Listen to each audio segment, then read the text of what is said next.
What's up, Indubians? You know what I hate? Yes, mushrooms. And yes, I also hate things with glitter on them. It gets on everything forever and ever and ever. Stop it now, please. I also hate paying so much money for car insurance. That's why I switched to root insurance. I was paying nearly a farm's worth with some general insurance, and some progressive company quoted me even higher. Truth be told, I feel I'm in better hands with root insurance. Plus, I'm paying so much less. How do you get in? Go to j.mp/rootindube. That's j.mp/ROOT-indube. And sign up. If approved, you'll get $50 off. My little special gift to you, because I love you. But please, stop with the glitter. What's up, Indubians? The following episode has been recorded a couple months ago. It was meant to be a do-over episode, but then it just never came out. So now I'm going to give it to you now, because it's also Kortney's birthday, or at least her birthday week, and I couldn't make her record during her birthday. Plus, we were just all really busy. So do enjoy this episode, whatever episode it's titled or numbered. It's not that number, so it's something else. So do enjoy, and make sure if you see Kortney on the Twitter streets to say happy birthday. Now, enjoy the episode.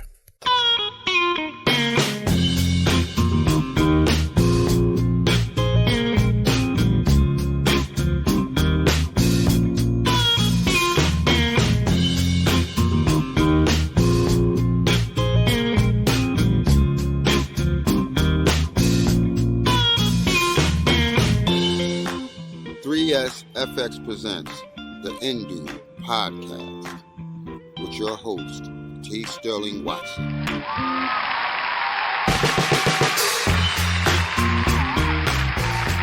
Good morning, Indubians. I'm T. Sterling Watson. And I'm Kortney. This is the Indu Podcast, where morning drive time meets late night talk show, and we aim to entertain, enlighten, and provide an auditory escape with knowledge and nonsense. Thank you for stopping by and pressing play. This is episode number 111, and we're filing this under redo. How are you, Kortney? Fabulous. How are you? I'm great. Just a little beat up by the day's events, but yes, this is a redo of we've already done this podcast episode, but we're going to do it again and just do the best bits. So what actually, okay, it's almost a loaded question, so I'm going to dial it back a little bit. I was going to say, how are you? I asked you how you are, but what have you been up to in the last, I guess, 3 weeks at this point? That's a lot. That's a loaded question. It is, because you'll have to dance around the topic we're getting to later, but it's well worth it, because, yeah. Well, I've been traveling and working and writing and eating and sleeping, lots of stuff. Ooh, we'll have to dive into at least two of those. I've done the same as well. I haven't been traveling. I haven't been doing that. But I have been seeing things in movies, such as Hustlers, which I recommend. It was a lot of fun. Constance Wu is still bae. Not that she never was. But if you love her, you will love her more. But then again, you've probably already seen the movie, knowing that she's in it. So that's a recommendation. I've also seen The Joker, which I'm still hoping to possibly do a special, maybe Patreon episode about. I don't know if anyone is interested. I do have, wow, her name just escaped me for a second. But LeBlack Creative, who has been on the podcast before, I'm waiting for her to go see it because she wants to talk about it, even though she hasn't seen it yet, but she's excited. We both share a love for the character, the Joker, and I thought it was good. Wasn't as controversial as everyone seemed to make it to be, or at least not in my opinion. So there's that. Did we talk about Raising Dion last time? Do you know? Last time it was not out, so no. Okay. So that is also a recommendation. I thoroughly enjoyed that show. It's on Netflix. And just really, I felt it was really well done. I really enjoyed the story, and it actually did take quite a few turns I was not expecting. So definitely check that out. It's a pretty good or pretty quick watch, only 9 episodes. And I hope that it does get a second season, because I like to see where these characters go. And I mean, even the main villain is actually pretty terrifying. Even I was going to say even later, but I don't know. It's a good villain. I respect it and had some fear. I'm like, ooh, there he is in the distance, lurking, killing. Not a fan. Well, as villains go, meaning like I liked the villain. It was a good villain. So there was that. I recently watched The Laundromat, which is also on Netflix and has a bevy of stars that I'm like, wow, you got Meryl Streep playing with Sharon Stone and Antonio Banderas. And let's see. Man, why am I blanking suddenly? What is his face? I love him in everything that he's in. And he's in Hunger Games. He's in Westworld. He's also not Jeffrey Owens. Jeffrey Wright. Thank you. Jeffrey Wright. Yes, thank you. Got me there with the first name. Because my next example would have been a little bit more obscure, but Shaft, not the most recent version, but the one I think it was maybe late 90s with Samuel L. Jackson, and he's playing, I think, a Cuban. I don't know, but he's got a really crazy Hispanic accent, which I actually really like, but other people were like, this is offensive. So I don't know. I enjoyed that portrayal of that character. Anyway, I almost said Jeffrey Owens. Jeffrey Wright is in it, and so many other people. It's a very interesting, based on a true story film. In fact, the people that it's based on, they actually tried to sue Netflix to keep them from playing the movie. So that only made me want to watch it more, because I'm like, okay, let me see what it is that they're going to talk about that makes them want to keep this movie from my peepers. So it failed. I mean, they failed, but I thought the movie was great. And money is evil. So there you have it. It's actually a recommendation. I would say check it out. If you liked The Big Short, it's kind of similar to that. So hopefully that'll help some people decide whether or not they want to watch it. But another thing I really would love to recommend, if you have HBO and if you're not watching Watchmen, then get thee to your nearest HBO and check that out, starring my king, Regina King, who is also Bae and has been Bae for many, many years. I want to say since Friday, but I know when Friday came out, I was not allowed to watch it because I was a young child. But yeah, Regina King is kicking all kinds of booty and shooting all of the guns, and is just amazing. And plus now, Kortney, I don't remember if we've ever talked about Watchmen, like if you've ever seen it or read the graphic novel. I have not. Okay. Either. Right. I do recommend it because I think it's something that you would like.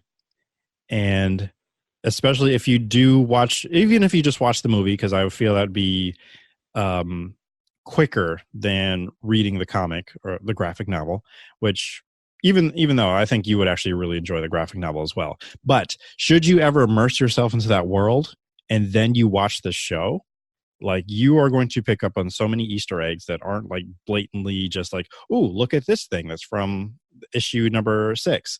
It's great. There's smiley faces, pretty sure hidden throughout the just this one episode, which is a big deal because the comedian who is a character in Watchmen, he wears a smiley face pin. So that's why you keep seeing that symbol around every time, all the time. And it's, I don't know, it's just homages and Easter eggs galore, as well as a really engaging story.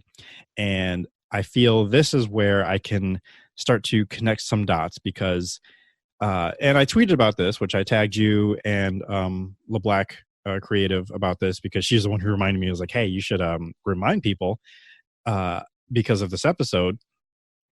The series starts out in Tulsa, 1921, and in episode 94, I think I posted it, or we talked about it, but we talked about the Tulsa massacre and also Black Wall Street, or rather the reverse, Black Wall Street and then the Tulsa massacre.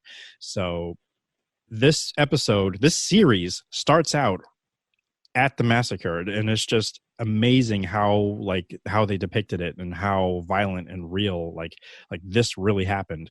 Now the story of Watchmen happens in an alternate timeline, but the fact that this happened in that timeline too, and like this is not something that's made up, it was just really like interesting to see, and sent probably a lot of people down either Wikipedia or some other historic area to go check this out.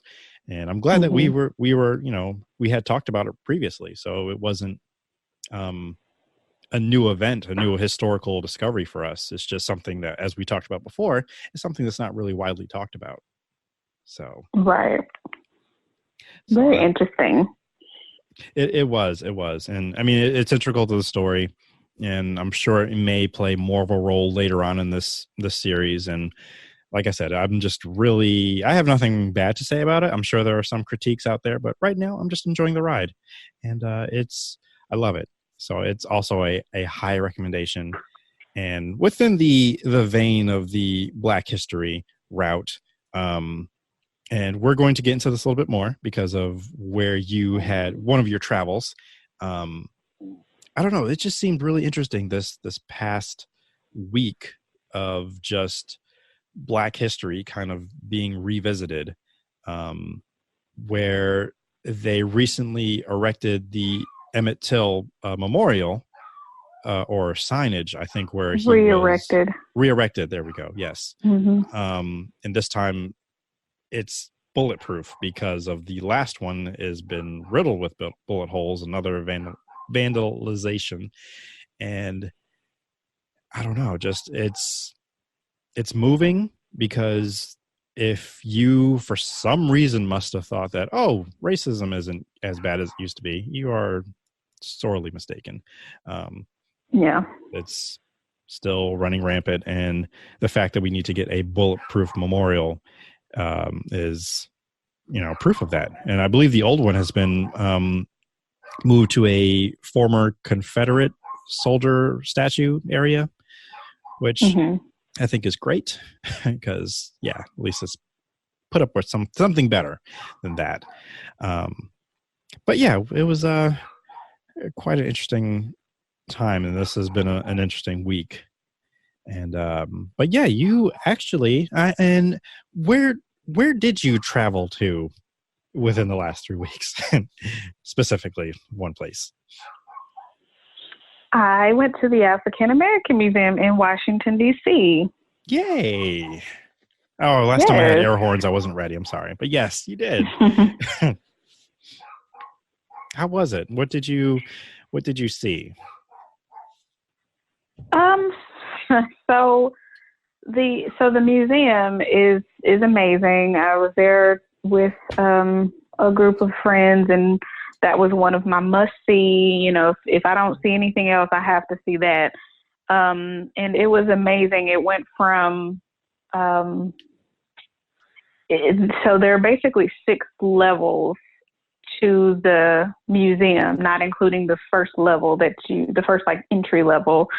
So the top 3 levels, there's like an interactive level where you can, there's the display where you can do a step show and learn how to step and the history of stepping.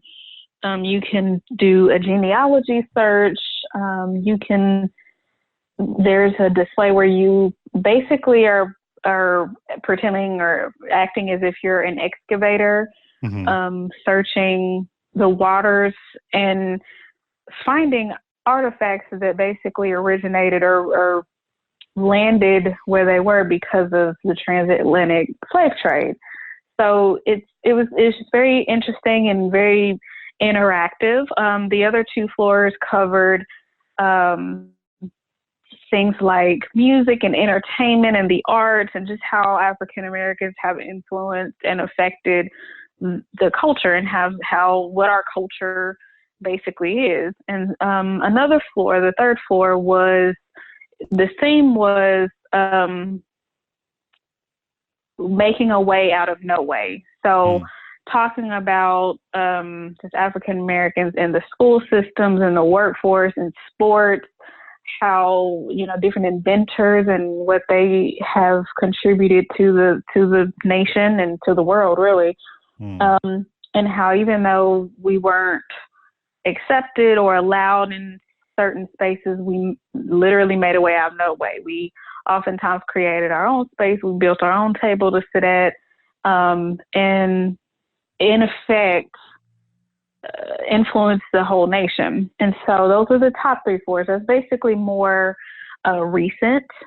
No, not all of it, but it's those were the themes. Whereas the bottom floor, like if you were to go underground, there's something called the concourse levels, and there's 3 of those as well. It's self-paced and self-guided, but you start at the very bottom, where it's the year 1400, and it gives you the kind of the origin story of how slavery, as we know it today, or when we think of slavery, how it came to be.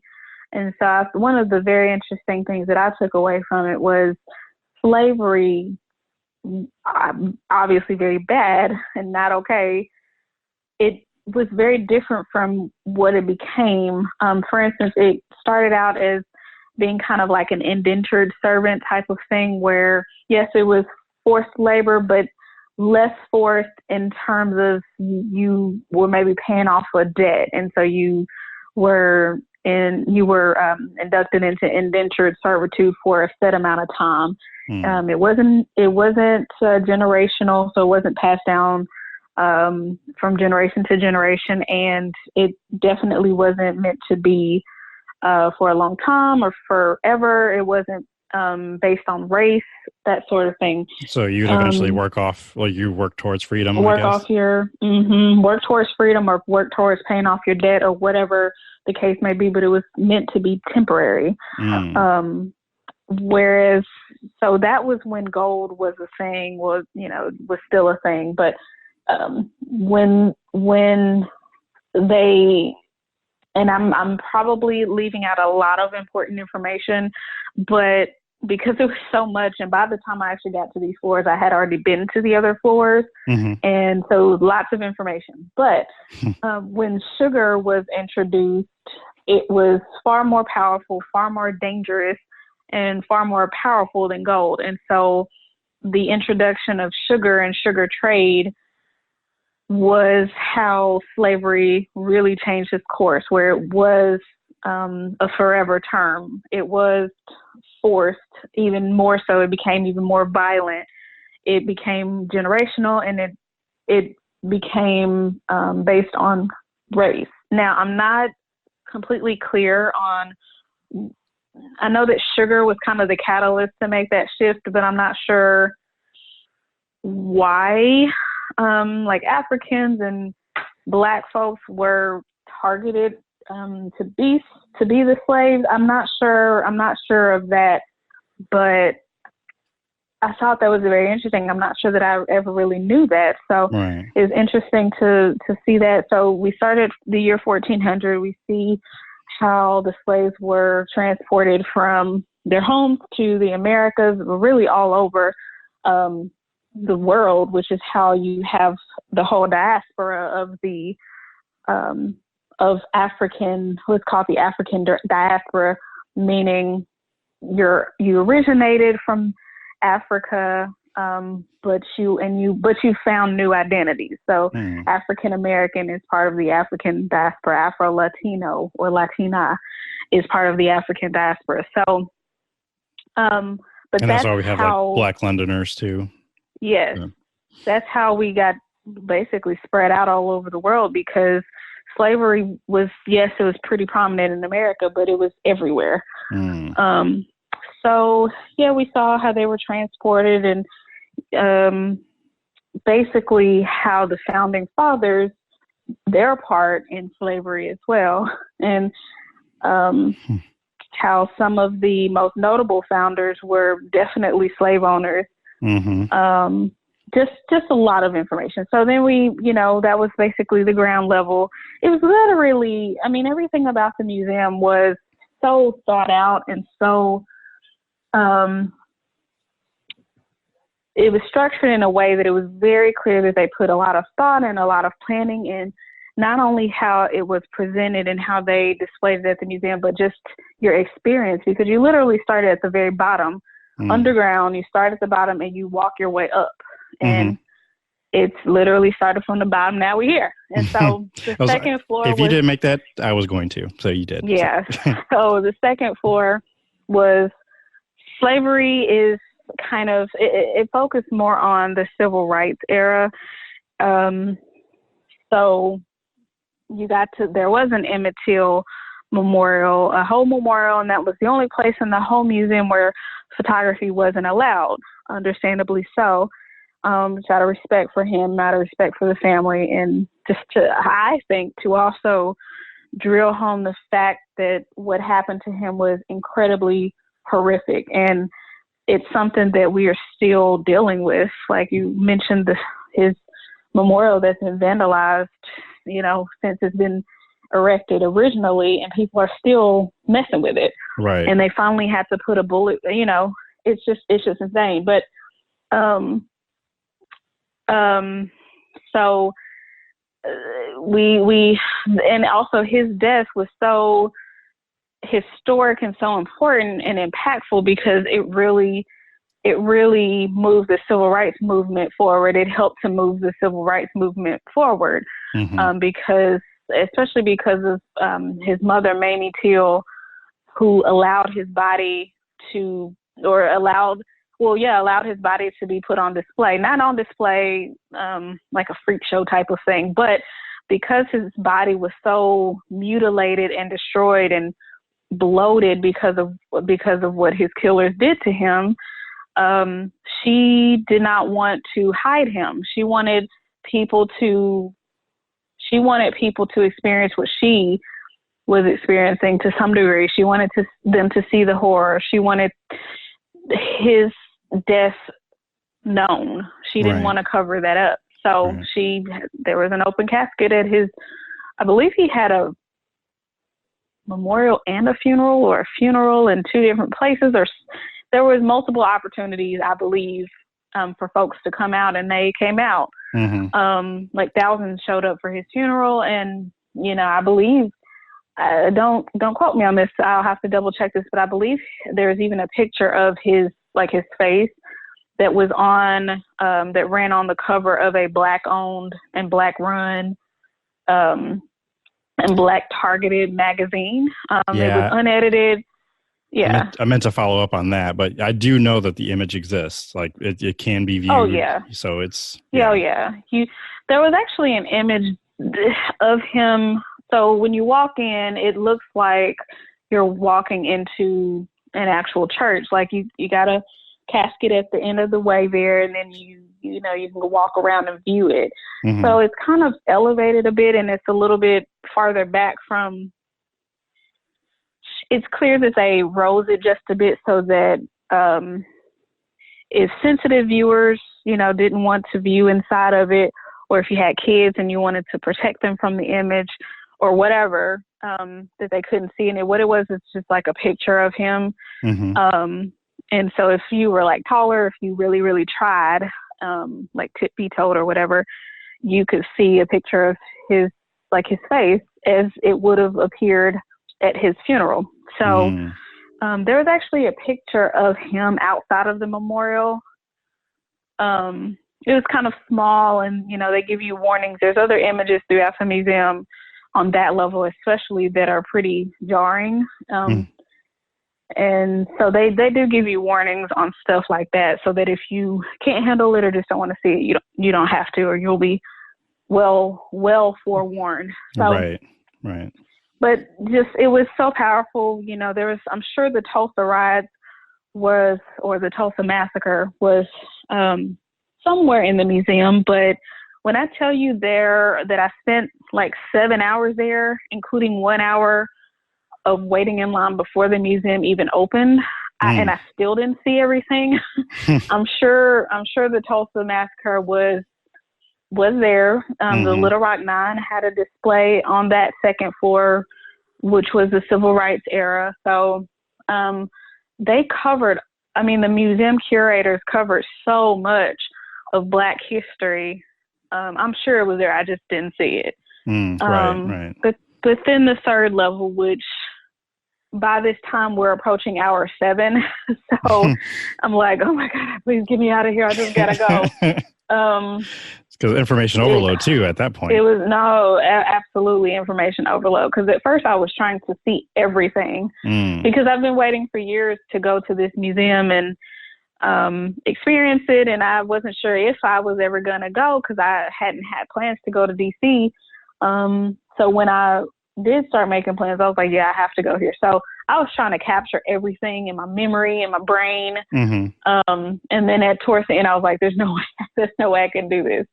So the third floor was more about, now we're here. That was the now we're here level. So it ended with President Obama's inauguration, and it had lots of like influential Black Americans, like Oprah. There was like I guess like a smaller set of the Oprah Winfrey show there, and a bunch of other stuff that I didn't see because I skimmed through.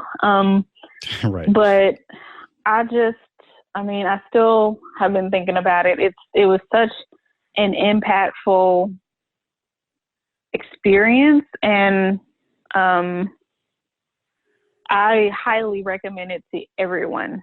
I mean, even if you just have to make a day trip or a weekend trip or something, it's right smack dab in the middle of the other monuments. So it's on National Mall or in National Mall. I'm not sure the correct way to say that, but like the White House is within walking distance. The Lincoln, the Washington Monument is visible where you can see that thing everywhere. It's kind of weird. It like follows you around, but it's right. I mean, it's even closer. Lincoln is around there. It's a bit of a walk, but I mean, I'm saying that you can go visit the museum and also see all of the cool monuments and historic monuments in the area, including Vietnam, and the Korean War monument. So it was very strategically placed.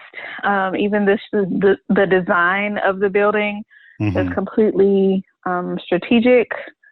And intentional too, because of the architect or the architecture of it. I think you told me about how like the reason why it's shaped the way it is and the material. The shape, the material, like they wanted I don't know who they is, but I guess the powers that be wanted that monument or that museum to be of a lighter color. Like all of the other monuments have this like white, it's this pearly white, marble looking type material, but the museum curators were like, no, we don't want it to fit in with it. We want it to stand out, and so it does. It's like a beautiful copper color, and it's got those three. It's hard to explain, but it reminds me of an arc.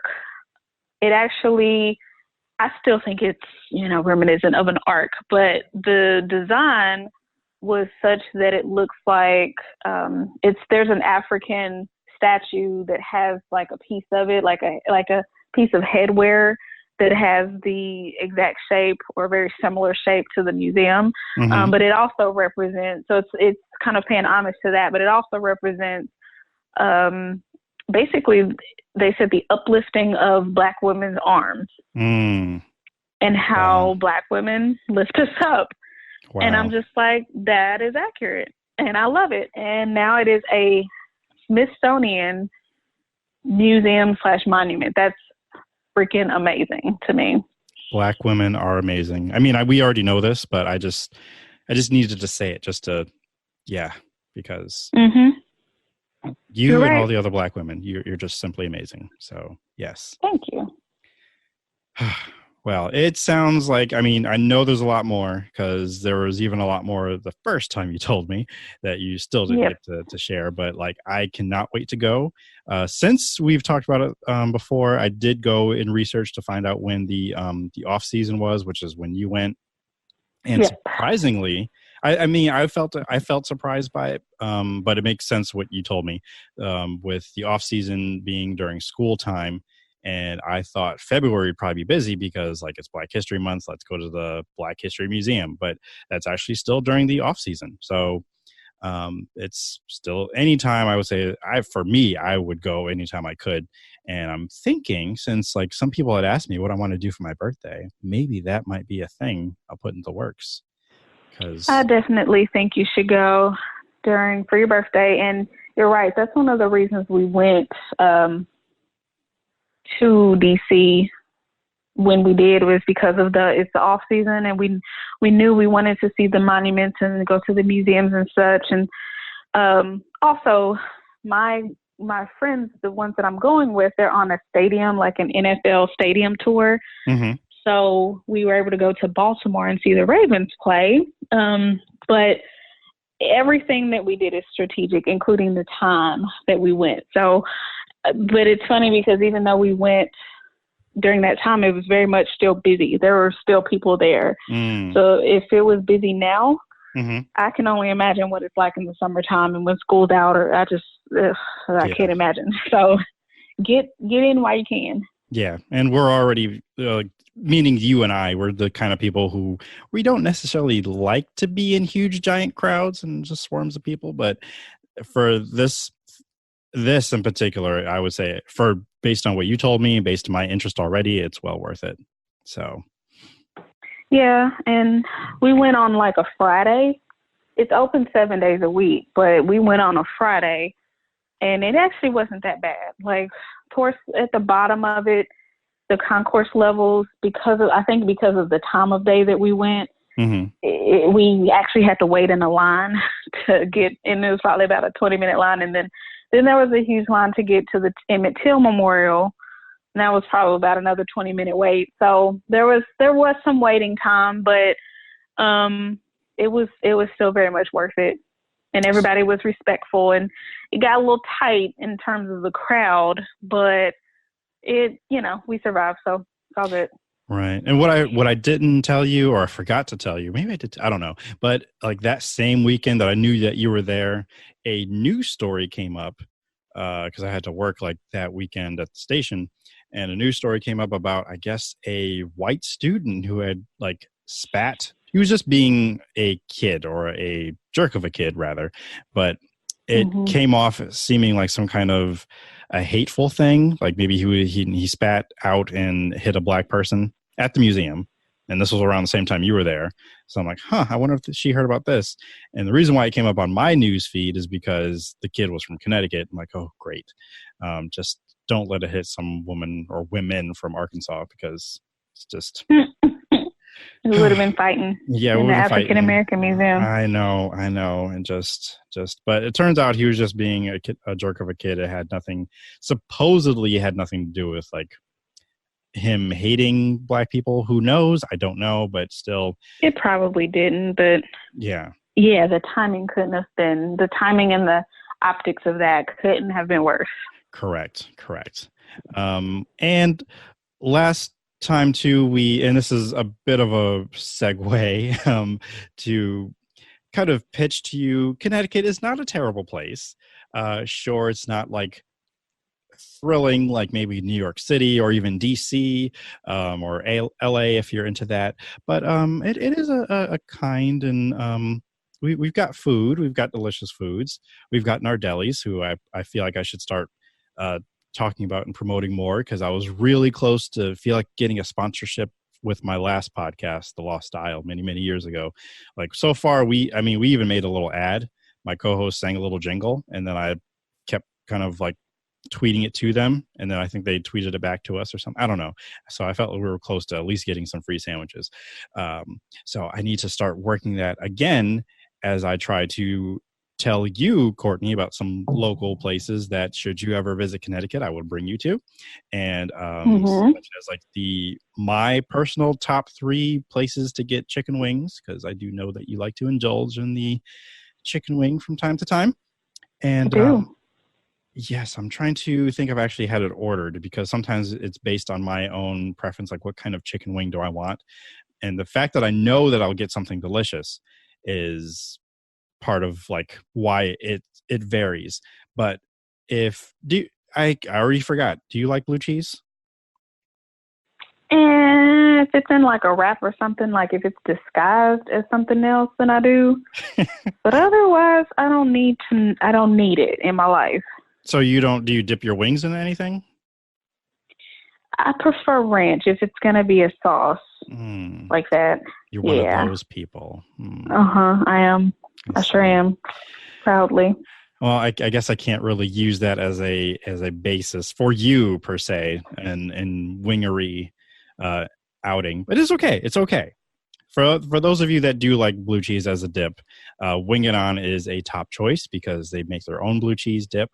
There are chunks of blue cheese in it, so I do have friends who will just get a fork and just scoop out the chunks and then put it on the wing, rather than use pieces of the wing to like get that cheese out. And yeah, that makes more sense.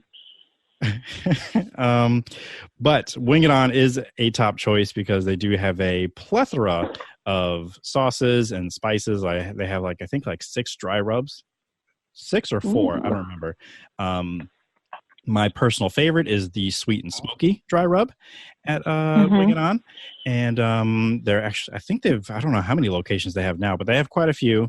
And they also work with DoorDash, which is amazing. So that means you don't have to leave your house, which is great for people like us, that once we're home, we're home.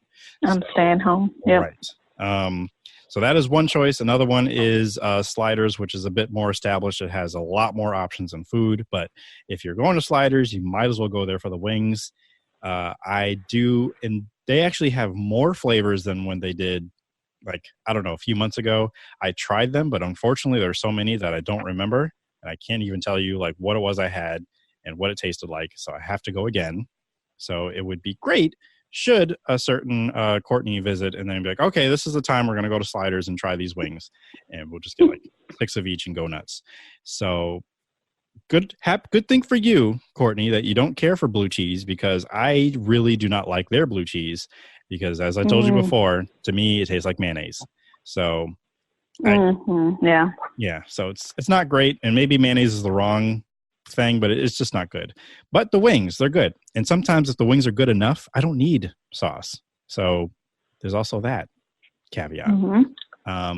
So like I said, many flavors there. Again, they almost have a dozen dry rubs, and that's mostly what I tried because my sister and we kind of share in that sentiment where we don't really care to be messy. Plus I just love a good crisp for a chicken wing. And I forgot what it was, not your standard, but what it is that you're looking for. What are you looking for in a good chicken wing? I don't really have super high or stringent standards. I just want a good taste, crunch on the outside, tender on the inside. I don't really care if it's a dry rub or a saucy wet one or something. Saucy, yeah. But I don't want it to be a dry taste. Dry taste or texture, and I'm done. I'm over it. I'm moving on. I gotcha. The last one is from Tano Steakhouse, which they recently opened in the city I live in, but I haven't been there yet, so I can't quite say everything's the same, everything's kosher. Can't say it yet. But they do have a barbecue flavored chicken wing, which I really feel like that they put the barbecue on and then they smoke it. I think that's what they do. I don't know. It's not too messy, but it's very, very good. And it may be number 3, but when I'm eating it, it probably becomes number 1 on the list because I'm like, oh, I forgot how good these taste. And I've actually forgotten how good they taste because it's been a long time. But they're on the list. And I bring this up because there was an article that I had talked about last time where they were discussing the top 5 national chain chicken wings. And the one that was surprising for them is one I've never heard of, but I still need to go investigate. And that is called Chicken or Bonchon Chicken, which is a Korean chicken place, but it's franchise. So I still have not gone to check it out yet, but I am highly anticipating goodness and deliciousness and crispiness. And you best believe I will come back with a report and let everybody know if it's good, if it's bad. The other place I really need to check out is Wingstop. I keep seeing commercials and I'm like, where's there a Wingstop? I want those wings. We have Wingstop here. Have you had them? Do you like them? I think I've had them. If I have, it's been a while. We also have a Buffalo Wild Wing, and I know I've been there. So, but I believe they're both. I mean, there's got to be both chains if you have them there, and then there's some here in Arkansas. So I'm not sure about Wingstop. I hear more about Wingstop than I do Buffalo Wild Wing. So that's interesting. I don't know if that means anything to you. I mean, so do I in a sense. Like I see more Wingstop commercials, but like the Buffalo Wild Wings, I'm familiar with. They're all over the place. I've had them maybe twice, and I gotta say I'm not really all that impressed. Maybe I didn't get the right flavor or what. I'll still give them a couple chances, but yes, a couple chances.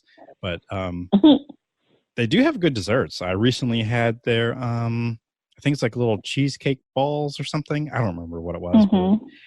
I was having a sweet tooth and I just needed something, and that satisfied my sweet tooth, which is usually insatiable. So there we have it. Let me see if there's anything else on here. Yes, there's two more things quickly. I forgot something else I've been somewhat obsessed with the past week, and that is a YouTube channel, specifically a show on their channel called Pitch Meeting. Have you watched any of the pitch meetings before, Kortney? All right, there's one. No. I'm gonna have to send you one for X-Men: Days of Future Past. That's the last one I just watched, and I cracked up the entire time. So I'm gonna send you that one. See what you think about it, and then see if that sends you down the rabbit hole to watching some of the other ones, because it's hilarious. There's this one actor who plays both roles. He plays the role of the screenwriter or screenwriter guy, and he also plays the role of a studio executive guy. And each one starts out like, okay, I see you've written a movie for me, and then he basically just details the movie, and the executive might come in or just agree with what's going on, and I'm like, wait a second, why would that happen? And like, I don't know, and then it just keeps going, and just pointing out different either flaws or just, I don't know, it's great. And it just makes me laugh. And there's at least, 120 of them. So it'll keep you busy for a little while. So yeah, it's good. It's good. So I will send that over to you to see what you think about that. But lastly, I want to give a huge shout out and congratulations to our good friend, our sister in pod, Stephanie Williams, who debuted her webcomic, Parenthood Activate. So you can go check that out. ParenthoodActivate.com. Once again, I did not have my air horn ready. I'm slipping. So sorry. But yes, go check that out.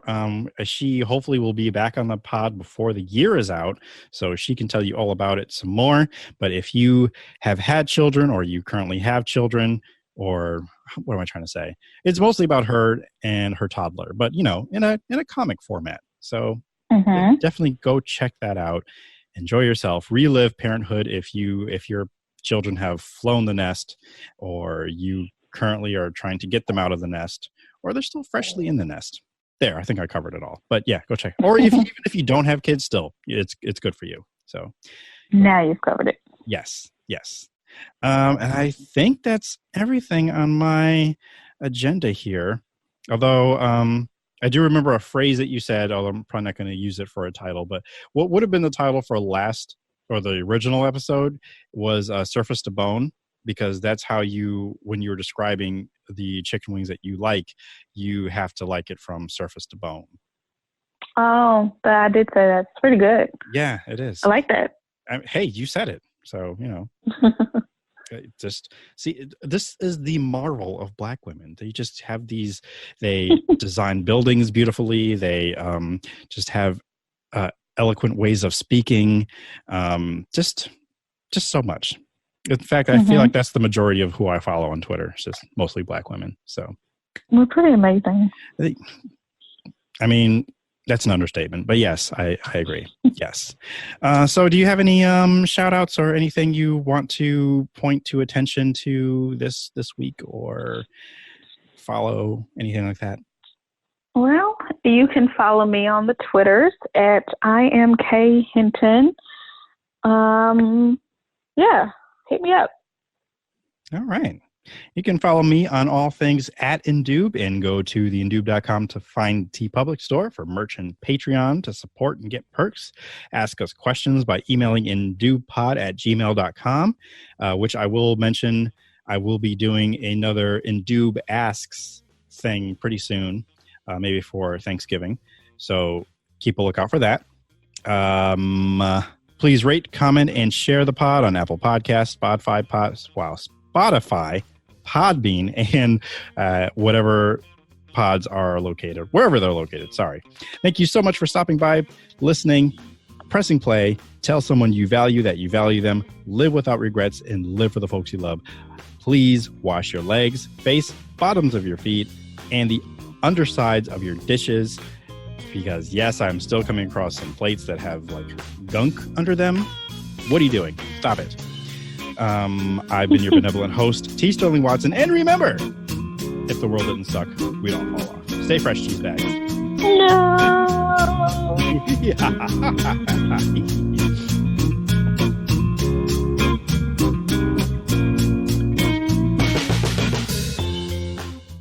The Indube Podcast is recorded in a studio somewhere on planet Earth. The Indube Podcast is part of the Indube Network. And if you'd like to get in contact with the Indube Podcast, please email indubepod@gmail.com. That is indubepod@gmail.com. You can find the Indube Podcast on Apple Podcast, Stitcher, Google Play, and of course Podbean, or wherever podcasts may be procured. If you'd like to find out more information, please visit indube.com, where you can find our store, the blog, and of course our Patreon if you'd like to support and donate and find more perks and fun things to listen to and watch. For Chief, DJ Joe Daddy, Bilford, this is T. Sterling Watson signing off. Thank you so much for listening. Use your words, Chief. Good boy. This has been another 3SFX production.